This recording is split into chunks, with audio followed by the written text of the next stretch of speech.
إن الحمد لله نحمده ونستعينه ونستغفره ونؤمن به ونتوكل عليه ونعوذ بالله من شرور أنفسنا ومن سيئات أعمالنا من يهده الله فلا مضل له ومن يضلله فلا هادي له وأشهد أن لا إله إلا الله وحده لا شريك له وأشهد أن محمدًا عبده ورسوله أما بعد فإن خير الحديث كتاب الله وخير الهدي هدي محمد صلى الله عليه وسلم وشر الأمور محدثاتها وكل محدثة بدعة وكل بدعة ضلالة وكل ضلالة في النار. أعوذ بالله من الشيطان الرجيم. بسم الله الرحمن الرحيم. يا أيها الذين آمنوا اتقوا الله حق تقاته ولا تموتن إلا وأنتم مسلمون. يا أيها الناس اتقوا ربكم الذي خلقكم من نفس واحدة وخلق منها زوجها وبث منهما رجالا كثيرا ونساء واتقوا الله الذي تساءلون به والأرحام إن الله كان عليكم رقيبا. يا أيها الذين آمنوا اتقوا الله وقولوا قولا سديدا يصلح لكم أعمالكم ويغفر لكم ذنوبكم ومن يطع الله ورسوله فقد فاز فوزا عظيما. أعوذ بالله من الشيطان الرجيم. بسم الله الرحمن الرحيم. قاف والقرآن المجيد بل عجبوا أن جاءهم منذر منهم فقال الكافرون هذا شيء عجيب. أإذا متنا وكنا ترابا ذلك رجع بعيد. قد علمنا ما تنقص الأرض منهم وعندنا كتاب حفيظ. بل كذبوا بالحق لما جاءهم فهم في أمر مريج. أفلم ينظروا إلى السماء فوقهم كيف بنيناها وزيناها وما لها من فروج. والأرض مددناها وألقينا فيها رواسي وأنبتنا فيها من كل زوج بهيج تبشرة وذكرى لكل عبد منيب. ونزلنا من السماء ماء مباركا فأنبتنا به جنات وحب الحصيد والنخل باسقات لها طلع نضيد رزقا للعباد وأحيينا به بلدة ميتا كذلك الخروج. كذبت قبلهم قوم نوح وأصحاب الرس وثمود وعاد وفرعون وإخوان لوط وأصحاب الأيكة وقوم تبع كل كذب الرسل فحق وعيد. أفعينا بالخلق الأول بل هم في لبس من خلق جديد. وقال الله تبارك وتعالى في موضع آخر: شهر رمضان الذي أنزل فيه القرآن هدى للناس وبينات من الهدى والفرقان. وقال تعالى: ذلك الكتاب لا ريب فيه. وقال النبي صلى الله عليه وسلم: خيركم من تعلم القرآن وعلمه. تمام قسم کی تعریف و توصیف، کبریائی برائی اس اللہ وحدہ لا شریک، خالق کائنات، مالک ارض و سما کا بے انتہا شکریہ ادا کرتے ہیں کہ جس نے ہمیں اور آپ کو اس دنیا فانی میں مبعوث فرمایا، اور مبعوث فرما کر یوں ہی بھٹکتا ہوا گمراہ نہیں چھوڑا، بلکہ ہماری رشد و ہدایت کے لیے، ہماری کامیابی و کامرانی کے لیے، ہمیں سیدھے راستے پر چلانے کے لیے، ہمیں برے راستے سے روکنے کے لیے، ہمیں صحیح اور غلط کی تمیز کرنے کے لیے بے شمار انبیاء کرام اس دنیا فانی میں مبعوث فرمایا۔ لاکھوں درود و سلام ہو بالخصوص شہنشاہ بطحا، تاجدار مصطفیٰ، محمد عربی، رسول عربی، آمنہ کے لال، حسن جمال، جناب محمد الرسول اللہ صلی اللہ علیہ وسلم پر۔ اللہم صل علی محمد وعلی آل محمد کما صلیت علی ابراہیم وعلی آل ابراہیم انک حمید مجید۔ اللہم بارک علی محمد وعلی آل محمد کما بارکت علی ابراہیم وعلی آل ابراہیم انک حمید مجید۔ نوجوان دوستو، میرے علمی ہمسفر ساتھیوں، اللہ تعالیٰ نے آسمانی کتابوں میں سب سے افضل کتاب قرآن مجید کو مہینوں میں سب سے افضل مہینہ رمضان المبارک میں اتارا، بلکہ اس مبارک مہینے کی سب سے افضل رات لیلۃ القدر میں اسے لوح محفوظ سے آسمانی دنیا پر ایک بارگی نازل فرمایا اور اسے بیت العزا میں رکھ دیا۔ فرمان الہی ہے: شہر رمضان الذی انزل فیہ القرآن ھدی للناس وبینات من الھدی والفرقان، کہ وہ رمضان کا مہینہ تھا جس میں قرآن نازل کیا گیا جو لوگوں کے لیے باعث ہدایت ہے، اور اس میں ہدایت اور حق و باطل کے درمیان فرق کرنے کی نشانیاں ہیں۔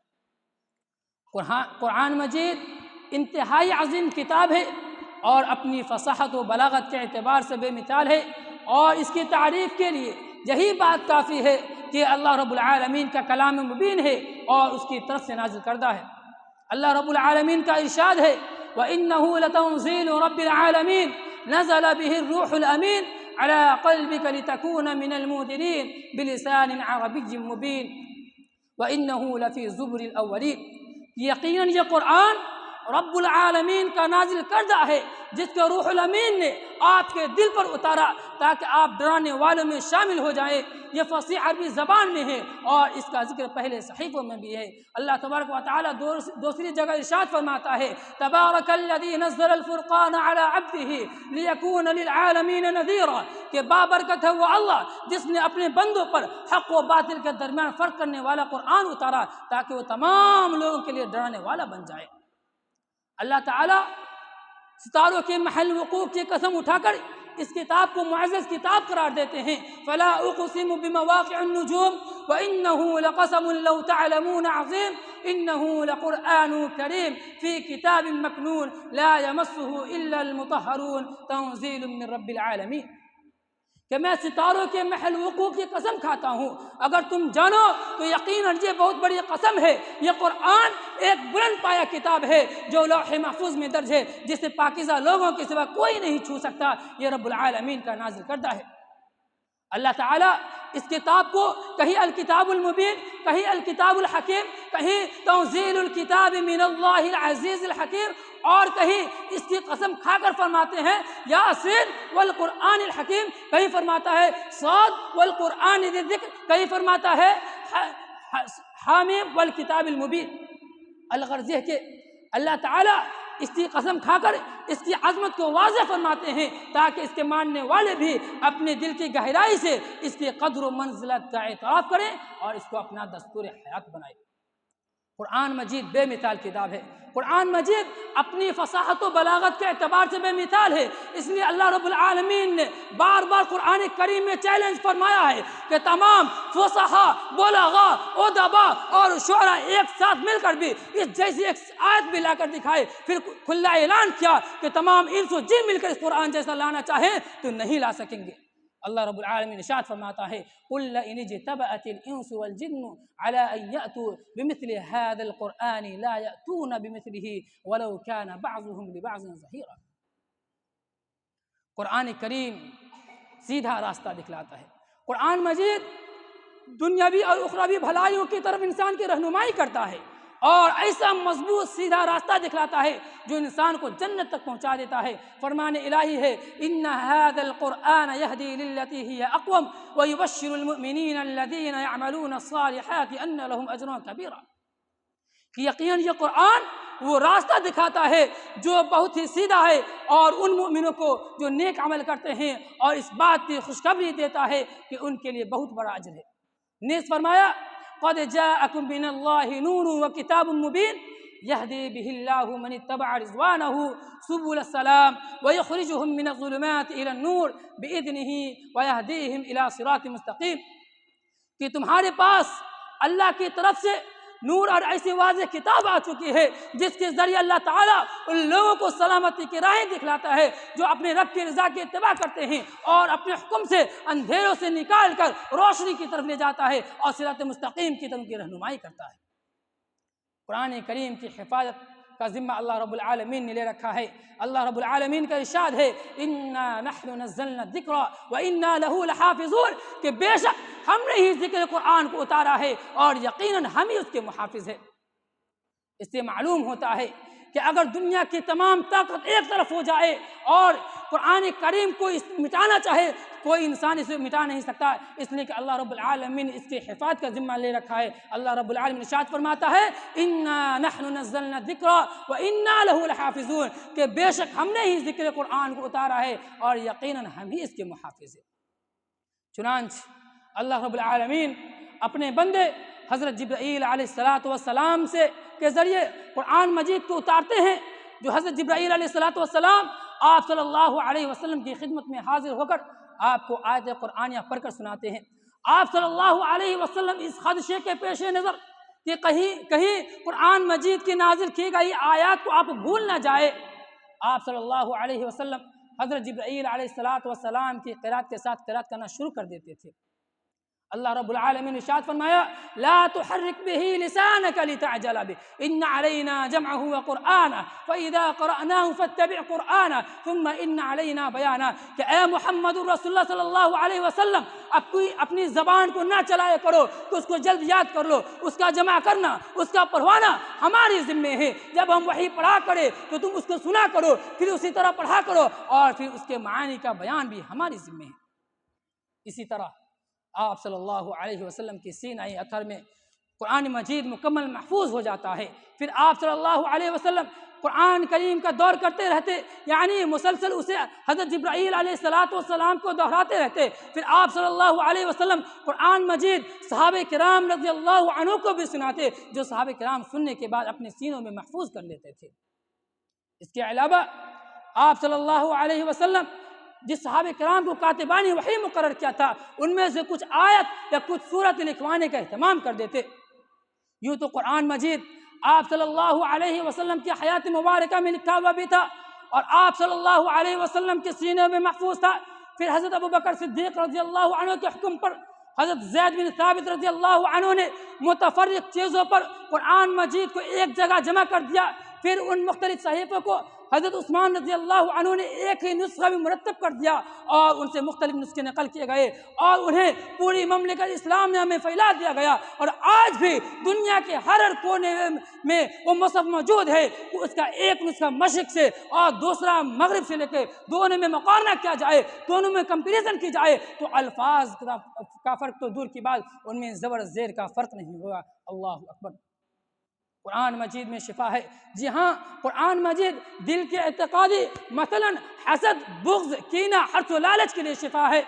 اللہ رب العالمین کا ارشاد ہے، یا ایھا الناس قد جاءتکم موعظۃ من ربکم وشفاء لما فی الصدور وہدی ورحمۃ للمؤمنین، کہ اے لوگو تمہارے پاس تمہارے رب کی طرف سے نصیحت آ چکی ہے، یہ دلوں کے امراض کی شفا اور مومنوں کے لیے ہدایت اور رحمت ہے۔ اسی طرح فرمایا قل هو للذین آمنوا ھدی وشفاء، کہ آپ کہہ دیجئے کہ یہ قرآن ایمان والوں کے لیے ہدایت اور شفا ہے۔ یہ قرآن دل کے اعتقادی اخلاقی بیماریوں کے لیے بھی شفا، جسمانی بیماریوں کے لیے بھی شفا۔ اس لیے آپ صلی اللہ علیہ وسلم جب بیمار ہوتے تو اپنے اوپر معوذات پر قدم کرتے تھے۔ حضرت عائشہ رضی اللہ عنہا بیان کرتی ہیں کہ نبی کریم صلی اللہ علیہ وسلم جب بیمار ہوتے تو اپنے اوپر معوذات پر قدم کرتے تھے، لیکن جب آپ صلی اللہ علیہ وسلم کی بیماری میں شدت پیدا ہوتی تو آپ صلی اللہ علیہ وسلم کا ہاتھ پھیر کر آپ صلی اللہ علیہ وسلم کے ہاتھ کی برکت کی امید رکھتے ہوئے میں آپ صلی اللہ علیہ وسلم کے بدن پر پھیرتی تھی۔ یہ ہے معوذات پر قدم کرنے کی دلیل۔ اسی طرح اگر کوئی شخص سورہ فاتحہ پڑھ کر اپنے اوپر دم کرے تو انشاءاللہ العزیز اللہ رب العالمین اسے ضرور شفا دے گا۔ حضرت ابو سعید الخدری رضی اللہ عنہ بیان کرتے ہیں کہ نبی کریم صلی اللہ علیہ وسلم کے صحابہ کرام رضی اللہ عنہ سے کچھ لوگ ایک قبیلہ کے ہاں آئے تو اس نے ان کی کوئی مہمان نوازی نہ کی۔ پھر ہوا یہ کہ اس کے سردار کو ایک بچھو نے ڈس لیا، چنانچہ ان کا ہر طرح سے علاج کروایا لیکن اسے کوئی شفا یابی نہیں ملی۔ لہٰذا ہوا یہ کہ وہ صحابہ کرام رضی اللہ عنہ کے پاس آتے ہیں اور درخواست کرتے ہیں کہ میرے سردار کو ایک بچھو نے ڈس لیا ہے، چنانچہ ہر طرح سے میں اس کا علاج کروایا لیکن اسے شفا یابی نہیں ملی، کیا آپ میں سے اس کا کوئی علاج ہے؟ ایک صحابی کہتے ہیں کہ ہاں میں اسے دم کر سکتا ہوں، لیکن تم لوگ تو وہ ہو کہ تم نے ہماری مہمان نوازی ہی نہیں کی، اس لیے میں اس وقت تک دم نہیں کروں گا جب تک کہ تم ہمیں کچھ معاوضہ نہ دو۔ لہٰذا وہ شخص کہتے ہیں ٹھیک ہے کچھ بکریاں بطور معاوضہ دوں گا۔ لہٰذا وہ صحابی جاتے ہیں اور جس جگہ اس کے سردار کو بچھو نے ڈسا تھا وہ سورہ فاتحہ پڑھ کر ہلکا سا تھوک دیتے ہیں جس سے وہ بالکل شفا یاب ہو جاتے ہیں۔ اللہ اکبر۔ قرآن میں اس قدر شفا ہے، لیکن آج ہم بیمار ہوتے ہیں، ڈاکٹر کے پاس جاتے ہیں اور جانے کے بعد اگر ہمیں شفا یابی نہیں ملتی ہے تو نہ جانے ہم کون کون سے پیر بابے اور ولی بزرگ کے پاس چلے جاتے ہیں اور اپنے نام پر اس کے نام پر جانور ذبح کرتے ہیں، اس کے نام کا ورد رکھتے ہیں، اس کا تصور ذہن میں جماتے ہیں اور یہ عقیدہ رکھتے ہیں کہ جس وقت میں زبان سے اس کا نام لیتا ہوں یا دل میں اس کا تصور آتا ہے تو اسے خیال ہو جاتا ہے۔ اس کے جو معاملہ غیر مسلم دیوی دیوتاؤں کے ساتھ کرتے ہیں وہی یہ نام نہاد مسلمان انبیاء، اولیاء، ائمہ، شہداء، ملائکہ اور پریوں سے کرتے ہیں، اس کے باوجود بھی کہتے ہیں کہ میں مسلمان ہوں اور مسلمان ہونے کا دعویٰ کرتے ہیں۔ اللہ رب العالمین ارشاد فرماتا ہے وَمَا يُؤْمِنُ أَكْثَرُهُمْ بِاللَّهِ إِلَّا وَهُمْ مُشْرِكُونَ، کہ اکثر لوگ اللہ پر ایمان لا کر بھی شرک کرتے ہیں۔ قرآن مجید اللہ تعالیٰ کا کلام ہے۔ اللہ رب العالمین کا ارشاد ہے ذَلِكَ الْكِتَابُ لَا رَيْبَ فِيهِ، کہ اس کتاب میں کوئی شک و شبہ نہیں، جس کے بارے میں محسن انسان حضور پاک صلی اللہ علیہ وسلم نے ارشاد فرمایا خَيْرُكُمْ مَنْ تَعَلَّمَ الْقُرْآنَ وَعَلَّمَهُ، کہ تم میں سے سب سے بہتر وہ شخص ہے جو قرآن کو سیکھے اور دوسروں کو سکھائے۔ نوجوان دوستو، قرآن پاک رب ذوالجلال کی طرف سے عطا کردہ وہ حسین تحفہ ہے کہ جس نے 23 برس کی قلیل مدت میں پورے عالم میں وہ انقلاب برپا کر دیا کہ بڑے سے بڑے فصحاء، بلغاء، ادباء اور شعراء حیران و شزر رہ گئے، جس کی آیتوں کو سن کر پتھر دل موم ہو گئے۔ نوجوان دوستو، یہی قرآن ہے جو سچائی اور امانت داری کا درس دیتا ہے، یہی وہ قرآن ہے جس کی بدولت عمر فاروق رضی اللہ عنہ کی ایمان نصیب ہوا، یہی وہ قرآن ہے جس کی حفاظت کا ذمہ اللہ رب العالمین نے لے رکھا ہے، جس کے بارے میں محسن انسانیت حضور پاک صلی اللہ علیہ وسلم نے ارشاد فرمایا اقرأ وارتقی ورتل کما كنت ترتل فی الدنیا فإن منزلک عند آخر آیت تقرأها، کہ قیامت کے دن حافظ قرآن سے کہا جائے گا قرآن پڑھتا جا اور جنت کے درجوں پر چڑھتا جا اور ٹھہر ٹھہر کے پڑھ جیسا کہ تو نے دنیا میں ٹھہر ٹھہر کے پڑھا کرتا تھا، بس تیرا مقام اور مرتبہ وہی ہے جب تم آخری آیت پر پہنچو۔ قرآن کریم اللہ کا سب سے افضل اور مقدس عظیم کلام ہے۔ یہ زمین یا آسمان، سورج، چاند، ستارے کوئی اس نعمت کا مقابلہ نہیں کر سکتے۔ یہ اللہ رب العالمین کا مقدس اور عظیم کلام ہے، اور کیوں نہ ہو جبکہ اس کا اتارنے والا امین، جس کے ذریعے اتارا گیا وہ بھی امین، جس ذات پر نازل ہوا وہ بھی امین، جس مہینے میں نازل ہوا وہ بھی امین، جس مہینے میں نازل ہوا وہ تمام مہینوں سے افضل، اور جس رات میں نازل ہوا وہ 1000 مہینوں سے بہتر ہے۔ اللہ کا یہ مقدس اور پاکیزہ کلام تمام کلاموں سے افضل اور بہتر ہے۔ قرآن پاک رب ذوالجلال کی طرف سے عطا کردہ وہ حسین تحفہ ہے۔ قرآن کریم وہ عظیم برکت اور سعادت ہے جو روح خداوندی، معدن حیات، سرچشمہ زندگی ہے۔ وہ عرب قوم جو پشت ہا پشت سے مردہ چلی آ رہی تھی، دنیا جس کو ذلیل و حقیر جانتی تھی، کوئی ان کو اونٹ کے مہنگیوں میں کھیلنے والا سمجھتا، تو کوئی ان کو جہلیت کا خطاب دیتا، کوئی ان کو جاہل مکہ کہتا، لیکن جب قرآن آیا تو جن کو برا بھلا کہا جاتا تھا ان کو رضی اللہ عنہم ورضوا عنہ کا اعزاز ملا۔ جس زمانہ کا نام جاہلیت تھا اس کا نام خیر القرون ہو گیا۔ وہ مردہ قوم جو کروٹ نہیں لے سکتی تھی طاقت و قوت سے ایسی لیس ہو گئی کہ جس نے قیصر و کسریٰ کا غرور خاک میں ملا دیا، بڑی بڑی سلطنت و حکومت کا تختہ الٹ دیا۔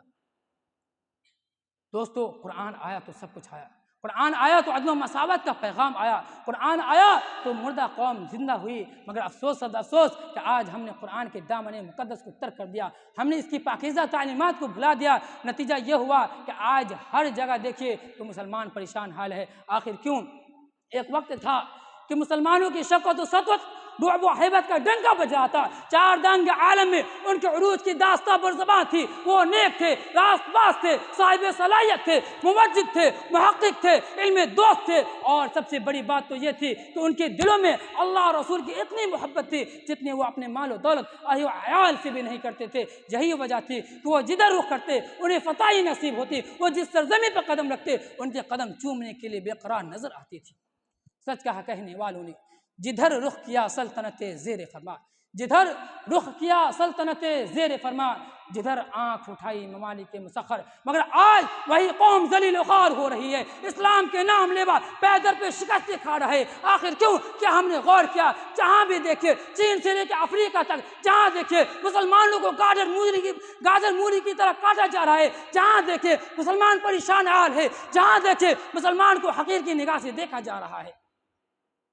ایک وقت تھا کہ مسلمانوں کبھی حکومت و سلطنت کا فریضہ انجام دیا تھا، آج غلامانہ زندگی بسر کر رہی ہے۔ وجہ یہ ہے کہ آج ہم نے قرآن کے دامن مقدس کو ترک کر دیا، ہم نے اس کی پاکیزہ تعلیمات کو بھلا دیا۔ نتیجہ یہ ہوا کہ وہ مسلم قوم جس کے سر پر عزت و رفعت کا تاج تھا، ذلت و رسوائی کے غار میں جا گری۔ وہ قوم کامیابی جس کے آگر بڑھ کر استقبال کرتی تھی، ناکامی اس کا مقدر بن گئی۔ وہ مسلم قوم جس کی ایک آواز پر افریقہ کے جنگل میں رہنے والے خون خوار درندوں پرندوں نے میدان خالی کر دیا تھا، آج ایک چیونٹی بھی اس کا حکم ماننے کو تیار نہیں۔ وہ قوم جب کبھی حکومت و سلطنت کا فریضہ انجام دیا تھا، آج غلامانہ زندگی بسر کر رہی ہے۔ وجہ کیا ہے؟ وجہ یہی ہے کہ آج ہم نے قرآن کے دامن مقدس کو ترک کر دیا، ہم نے اس کی پاکیزہ تعلیمات کو بھلا دیا۔ دوستو قرآن بے مثال کتاب ہے۔ یہاں یہ بات قابل ذکر ہے کہ جب قرآن مجید کی تلاوت تدبر غور و فکر کے ساتھ کی جائے تو اس سے تلاوت کرنے والے پر اسی طرح سننے والوں پر بھی بڑا اثر ہوتا ہے۔ اللہ رب العالمین کا ارشاد ہے، اللہ نزل احسن الحدیث کتابا متشابہا مثانیہ تقشعر منہ جلود الذین یخشون ربهم ثم تلین جلودهم وقلوبهم الى ذکر اللہ ذلک ھدی اللہ یہدی بہ من یشاء ومن یضلل اللہ فما له من ہاد۔ کہ اللہ تعالیٰ نے بہترین کلام نازل کیا ہے جو ایسی کتاب ہے کہ اس کے مضامین ملتے جلتے اور بار بار دہرائے جاتے ہیں، اس سے ان لوگوں کے رونگٹے کھڑے ہو جاتے ہیں جو اپنے رب سے ڈرتے ہیں اور ان کا جلد نرم ہو کر اللہ کے ذکر کی طرف راغب ہوتے ہیں۔ یہی اللہ کی ہدایت ہے۔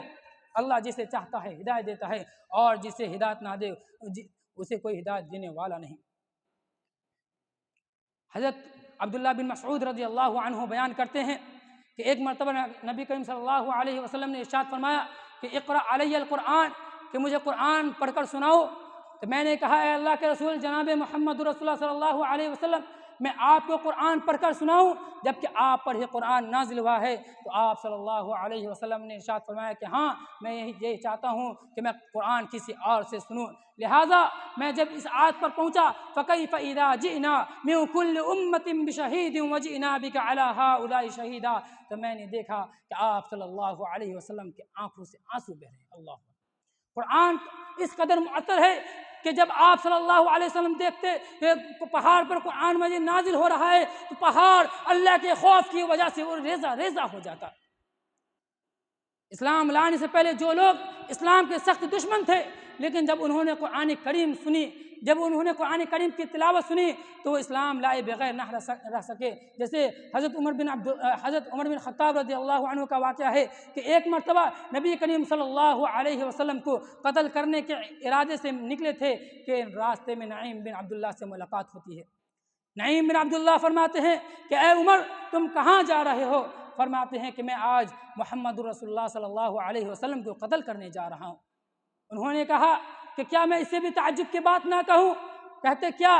بولے کہ تمہاری بہن اور تمہارے بہنوئی بھی اسلام قبول کر چکے ہیں، تمہارے دھرم کو چھوڑ چکے ہیں۔ لہذا وہ عمر بن خطاب رضی اللہ عنہ وہیں سے ریٹرن ہوتے ہیں، وہیں سے واپس ہوتے ہیں، اپنی بہن کے گھر جاتے ہیں، اور قصہ مختصر یہ ہے کہ سب سے پہلے اپنے بہنوئی کو مارتے ہیں، پھر اپنی بہن کو مارتے ہیں، اور مارنے کے بعد شرمناک ہو جاتے ہیں اور شرم کے مارے کہتے ہیں کہ اے بہن تم کون سے کلام پڑھ رہی تھی؟ تم دو بہن کہتی ہے تم ناپاک ہو، تم پہلے غسل کرو۔ لہٰذا حضرت عمر بن خطاب رضی اللہ عنہ غسل کرتے ہیں، اور جب ان کے ہاتھ میں قرآن کریم دی جاتی ہے وہ قرآن کریم سورہ طٰہٰ کی تلاوت کرنا شروع کرتے ہیں۔ ابھی ابتدائی آیت ہی پڑھ رہے ہوتے ہیں، کہتے ہیں ما احسن ھذا الکلام واکرمہ، یہ کتنا اچھا کلام ہے، یہ کتنا حسین کلام ہے، اور وہ حضرت محمد رسول اللہ صلی اللہ علیہ وسلم کی خدمت میں حاضر ہو کر اسلام قبول کر لیتے ہیں۔ آخر میں اللہ رب العالمین سے دعا گو ہوں کہ بار الہ ہم تمام لوگوں کو